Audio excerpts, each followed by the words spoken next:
to take the grid today from an energy mix of oil and gas to displace the oil altogether from the grid and move that to 50% to be from clean combined cycle natural gas with the capability of carbon capture, but then drive 50% of renewable energy as we go forward. And in order to do that,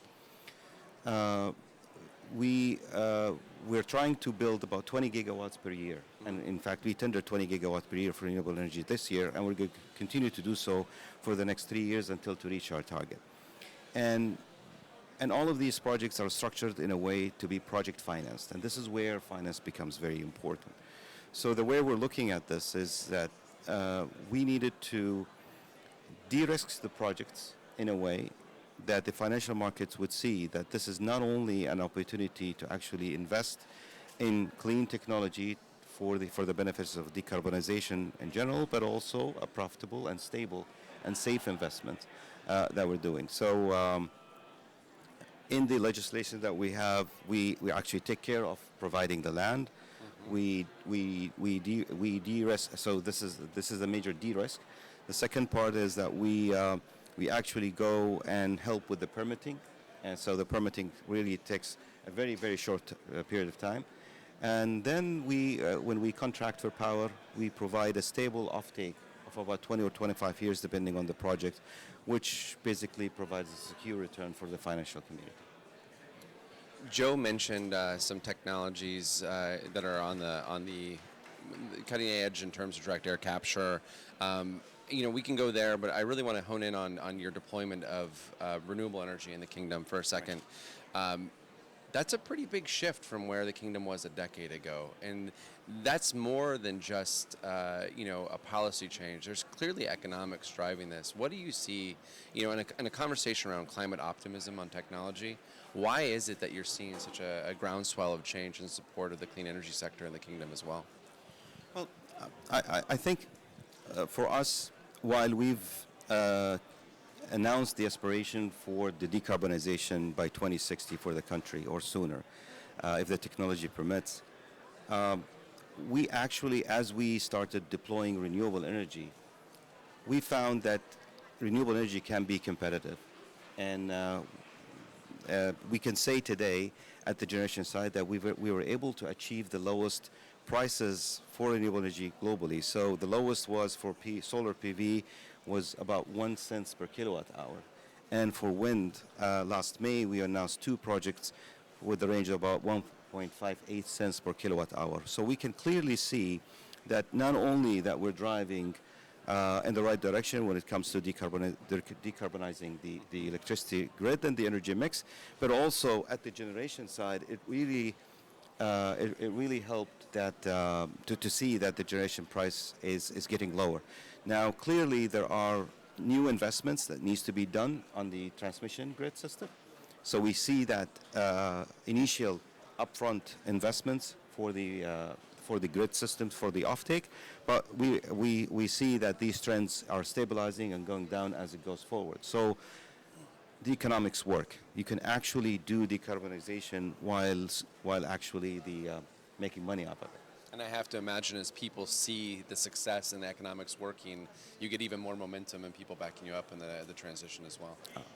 I would agree with that, and we've seen that not only we've seen that from investment community and also from the lending market as well. And in fact, we do a lot of road shows, if you will, with our partners globally, manufacturers, and the capital markets and general lending community. And as they see the momentum and they see the success and they see the stability and how these projects as being de-risked in a way to ensure a sustainability, this is where we were able to attract more financing for our projects. And Mazen mentioned the accelerated permitting in Saudi Arabia, so you might want to borrow some Saudis to help out in the United States. But I'm not going to ask you about that. I do want to turn to you, though, on the broader conversation of financial instruments, and Mazen outlined how Saudi Arabia is approaching this and trying to de-risk. There are very few people that I have confidence in the U.S. government that have the command of the financial institutions and mechanisms in Washington that you have. And so I really want to turn to you and just get your thoughts on what the role financial institutions can play in de-risking and what the landscape of that de-risking looks like comparatively for the United States. Sure. So for us, for DFC, and in terms of being able to invest abroad and there's so much room to de-risk, right? Because everyone has a different comfort level in different markets and different technologies. And the goal is to use the fact that there's experience in emerging markets, there's a better understanding in terms of what the risk actually is, how to absorb it. There's a halo effect to some institutions being involved and their experience and the governments they're attached to. That's just the reality, I think, of DFIs being active in the space. And there's an ability just to build confidence. I mean, just at a minimum to build confidence in new projects, new structures, a scale of a certain type of technology. And so I think for DFC, there's so much opportunity to get involved in this space across a wide range of technologies, and this is why there's deployment of equity and debt and guarantees and political risk insurance and things that we're using a lot more of, including technical assistance to prime projects for the next stage of investment, including technologies we didn't really get involved in before, such as hydrogen, versus now we do. We have technical assistance to try and prime a project for investment in Egypt for support for an electrolyzer that's connected to solar and wind. Those are things you didn't see before. So I think there's just a lot of room to bring certain technologies that are commercial and that we've already seen provide flexibility and affordability in other markets, and make sure that they are affordable and flexible in emerging markets where they're not as active or scaled up. So I think that's at a base. But for us to do it, we typically need other players to be quite active as well. And we need institutional banks to be just as comfortable, and we need LPs and new LPs to be out there. And again, we need just new developers, new players, other folks sitting on the other side of it. So yeah, the room, there's plenty of room. Well, your enthusiasm then is implicitly not yet matched. Do you feel adequately by the private sector and others that do they need more optimism? Can you say in terms of financing these projects? Yes, I do. I mean, one of the things that's been assessed many times over is when you look at a lot of institutions' assessment of risk in certain markets, it is very overstated. And there's a lot of analysis, there's been a lot of back and forth in this aspect, but a lot of times we attribute to something being new as something not being bankable, or we attribute a very broad statistic on payback and start to apply it across the board. And there's been just perpetual problems because of that in markets that are just not able to see investment, where in reality they are consistently paying for imported fuels or for other products and showing that they are reliable and able to pay back. And so I think that's a persistent challenge of just awareness, data, comfort level, and ability to come in. And then there's a reality of you need a certain capacity level on the other side. And so for partner governments that need to be able to absorb this and to work together, or brand new developers or small companies that have not been active, this is a learning experience for them. So again, that's a big part for us to make sure that they're in a place where these are transactions that they're able to dole out a lot easier. Actually, I'm going to build on something you just said there in the new technologies. And Mazen, you mentioned a phrase that I've heard before in the kingdom, which is, if the technology is viable. And so what is viability, and how are you measuring it to make sure that you're deploying the right technologies while still staying at the vanguard of clean energy tech and making sure the kingdom's at the forefront of what's in the realm of possible?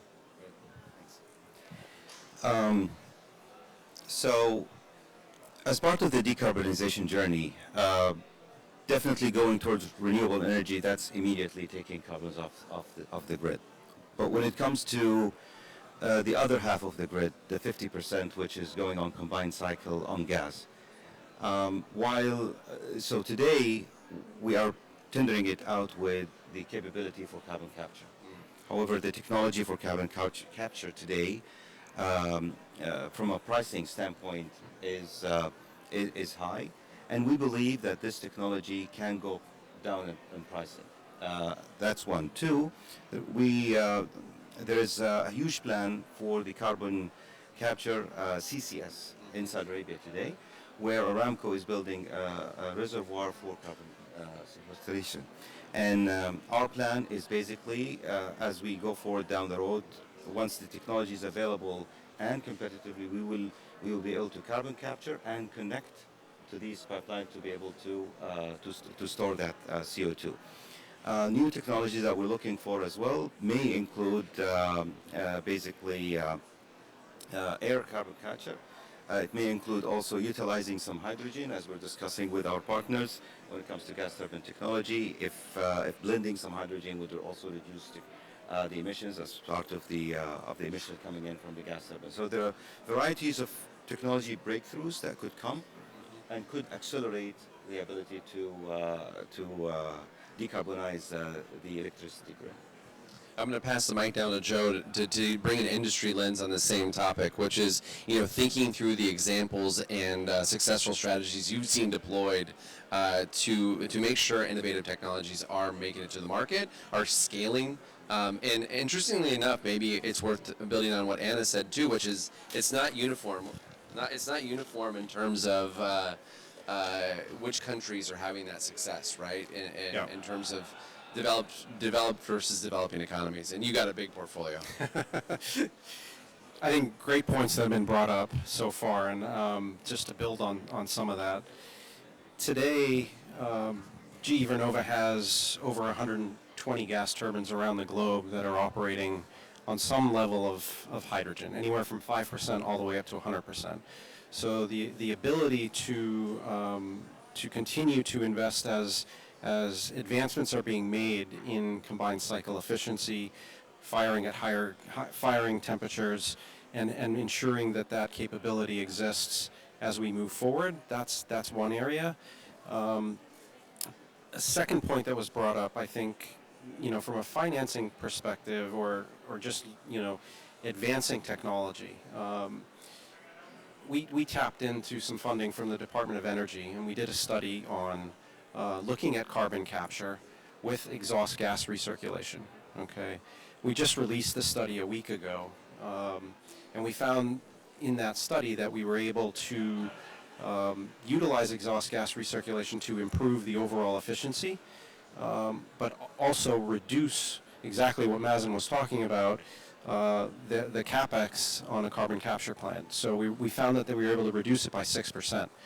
Now it sounds small, but when you think of this, the cost and the size and scale of what's being done in carbon capture, that's significant, and that's just the beginning. So I think there's more advancements that can be done in that technology to bring the capex down and make it more viable in the kingdom, as an example, or elsewhere. And interestingly, we've just announced a project in the UK that we've been participating in, Net Zero Teesside, where that's going to be our largest combined cycle power plant with exhaust gas recirculation and carbon capture. So it's a perfect example of utilizing funds to advance technology and then scale it globally. And I think that can be done in many places. When it comes to financing, GE Vernova taps into and arranges for financing for our customers and markets all over the world. We've utilized over $25 billion of capital in projects around the world, ranging from Iraq to Poland, so all parts of the geography that I'm responsible for. And I think that's a huge benefit to be able to make those technologies and solutions available in countries that need it. In my opening comment, I mentioned, the optimism around the growth. There's still 750 million people around the globe that don't have access to reliable electricity today. So that's where I think financing can also help in driving these technologies and solutions into markets that need it most. Can I ask a technical question based on your experience with the DOE grant? How is that funding? So how do you take the support from institutions like the Department of Energy and then bring that into your product line? Is that through an R&D budget? Because you're obviously deploying this capital on real existing infrastructure too. So how does GE Vernova manage that? Yeah, so there's a lot of work that's being done in our advanced research center that we have, and then once that, I would say, is matured enough, it's then brought into a business line that's very interested in looking at deploying that. So in that case, you're utilizing that funding to basically ensure that everything that we've done and we've studied is going to work, and go apply it in a real project, and then from there you deploy at scale. That's great.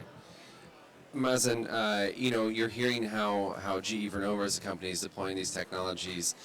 You mentioned some of the features of how you're de-risking deployment of technology, and I'm just curious if you can expand a little bit on, the land procurement, the different ethos of why Saudi Arabia is approaching this problem set from the lens it is to actually see innovation deployed and bring capital behind it.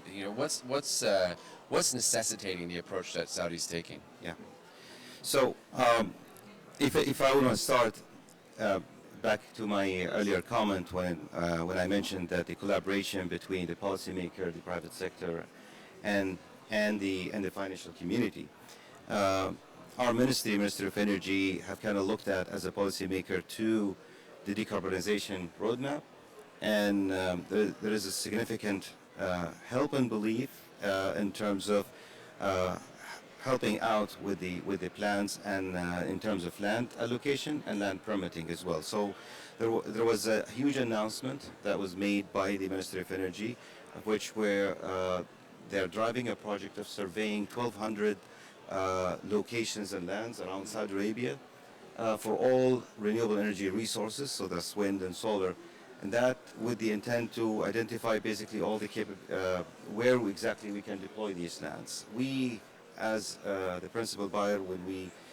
secure these lands through the support of the ministry, we work directly with the regulators, with the electricity regulator, and to be able to provide the permits beforehand for the project. So when we tender the project, we actually took care of the majority of the legwork that usually project developers do around the world, of finding a location and doing the right due diligence for the project, from technology or availability of renewable energy resources there, or availability of power offtake.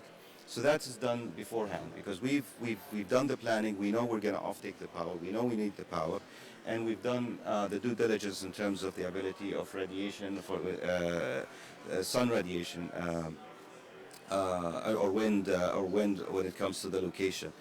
And then we took it further forward, that when we tender these projects out for the international and local developers for investment, we decided that we want to do them in bundles or groups.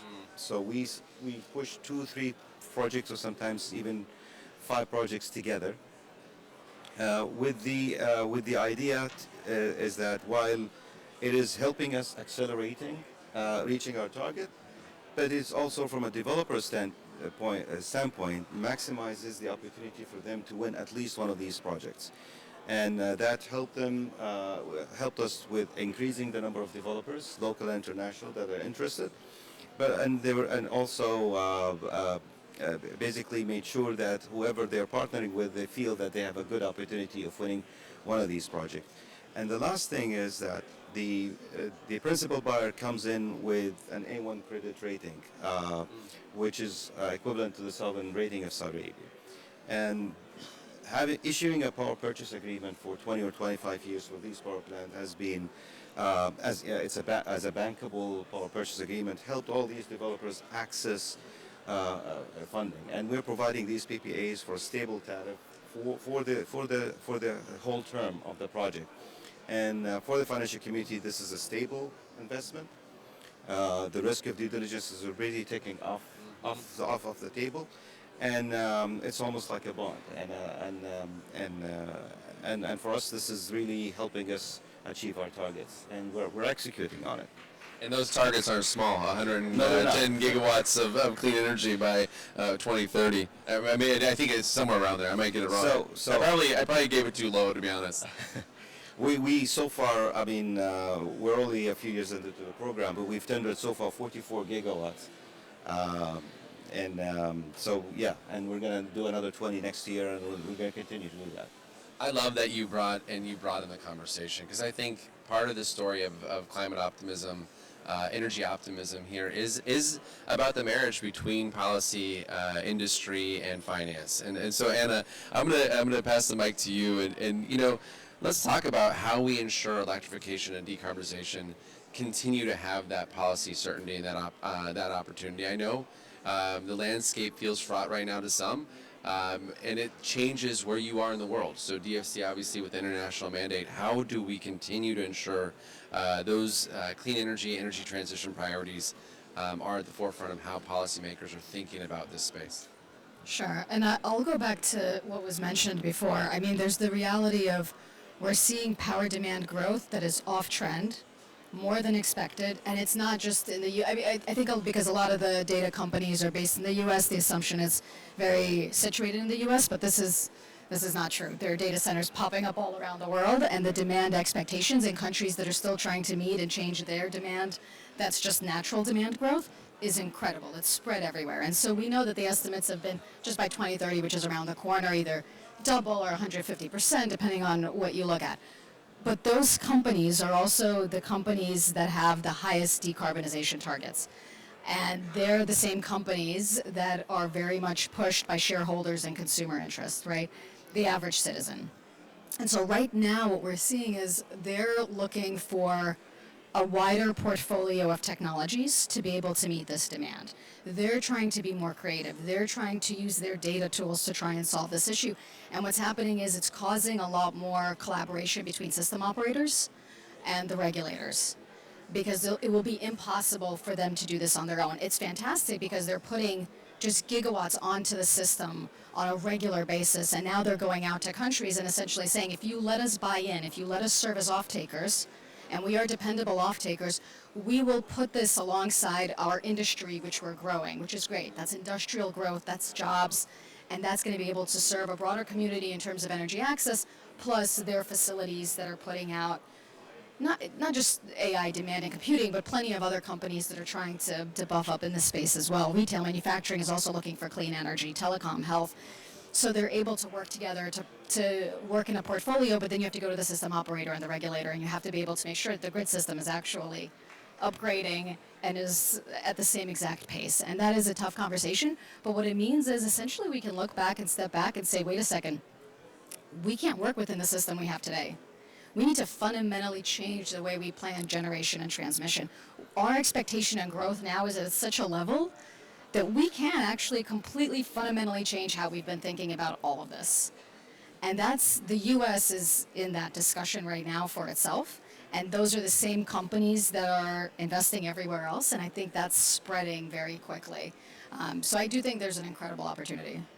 And as a person who's been in policy circles in Washington, D.C., these moments of such dramatic change are absolute catalysts to enabling those conversations, which can get those conversations that occur because they can really stagnate in the absence of these type of moments, right? Oh, absolutely. And we always talk about, and I spend a lot of time not just in policy, but doing modeling assessments for power systems around the world, and we joke, right, no model is perfect, but some will give you a good idea. So we rarely predict things appropriately, right? We rarely would have predicted nuclear this year in the way that it's come out for these corporate off-takers and some of the portfolios that they've pushed out of multi-technology. I mean, these are difficult things to predict, just like the shale gas revolution was difficult to predict and threw every model off charts. And so I think there's a reality to being able to say, we need to shift quicker and be able to completely modify the way we think and operate with each other.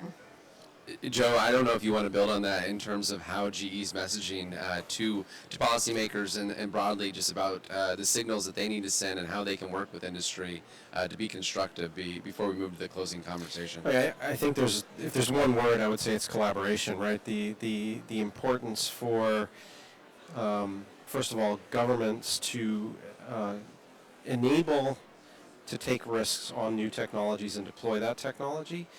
And then the financing piece that comes into that, that collaboration is absolutely critical. And I don't think these projects and everything deploying into the energy sector, providing electricity, these projects take time, right? They don't span, you know, one political term of a government in many cases.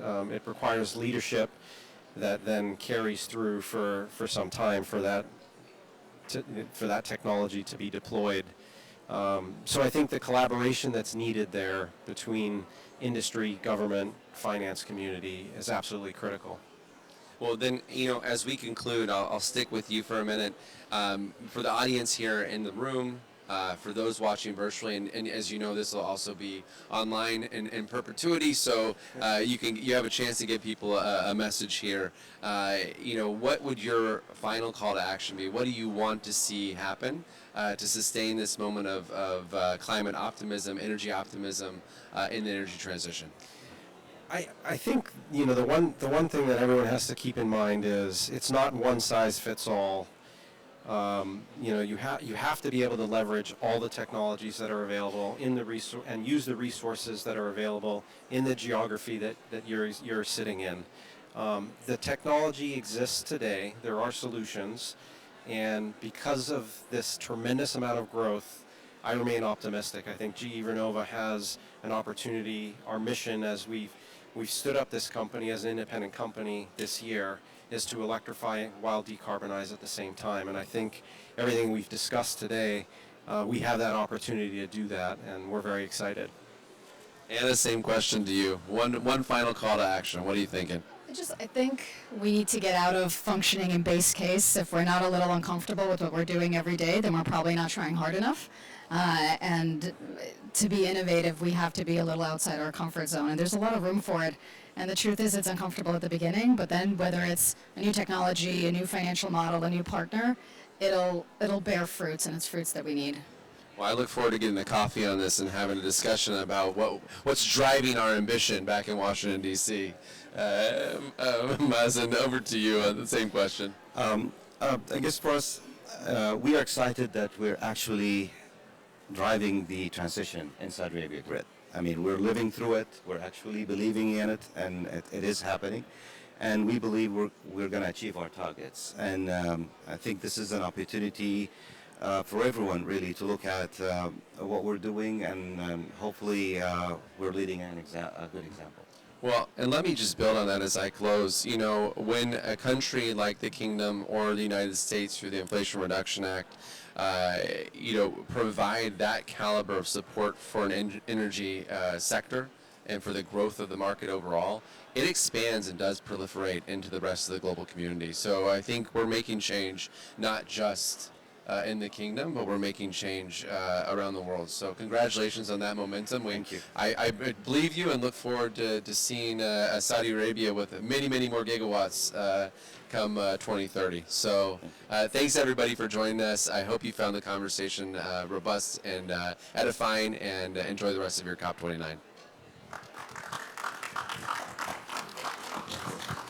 So before you move, Abir is adamant that we get a